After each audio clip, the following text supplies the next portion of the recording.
જમ્મુ કાશ્મીરમાં આતંકવાદીઓના હુમલા બાદ દેશભરમાં રોષનો માહોલ છે, ત્યારે આ વચ્ચે હવે ગુજરાતમાં પણ લોકોનો રોષ જોવા મળી રહ્યો છે। આ હુમલામાં 3 ગુજરાતીઓના મોત નીપજ્યા છે, જેમાં ભાવનગરના પિતા અને પુત્રનું પણ મોત થયું છે। તો ભાવનગરના પિતા અને પુત્રના મોત થતાં સમગ્ર પંથકમાં શોકનો માહોલ છવાઈ જવા પામ્યો છે। તો આ ઘટનાને લઈને મુખ્યમંત્રી ભૂપેન્દ્રભાઈ પટેલ ભાવનગર પહોંચ્યા હતા। આજ રોજ મુખ્યમંત્રી ભૂપેન્દ્ર પટેલે પહેલગામ આતંકવાદી હુમલામાં જીવ ગુમાવનાર સુમિત પરમાર અને યતીશ પરમારને ભાવભીની શ્રદ્ધાંજલિ આપી પરિવારને સાંત્વના આપી હતી। તો સીએમ ભૂપેન્દ્ર પટેલે સમક્ષ પરિવાર પોતાની વેદના ઠાલવી હતી, જે બાદ પિતા પુત્રની એક સાથે અંતિમ યાત્રા નીકળી હતી। ત્યારે સીએમ ભૂપેન્દ્ર પટેલ મૃતકોની અંતિમ યાત્રામાં જોડાયા હતા। તો પિતા પુત્રની અંતિમ યાત્રા એક સાથે નીકળતા ગામ આખું હિબકે ચડ્યું હતું, ત્યારે પરિવારજનોનો હૈયાફાટ રુદનથી સમગ્ર વાતાવરણ શોકમય બની જવા પામ્યું હતું।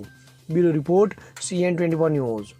હવે જુઓ દેશ દુનિયાની તમામ ખબરો તમારી આંગળીના ટેરવે। ઉઠાવો મોબાઈલ અને ગૂગલ પ્લે સ્ટોર પરથી ડાઉનલોડ કરો અમારી CN24 ન્યૂઝ મોબાઈલ એપ।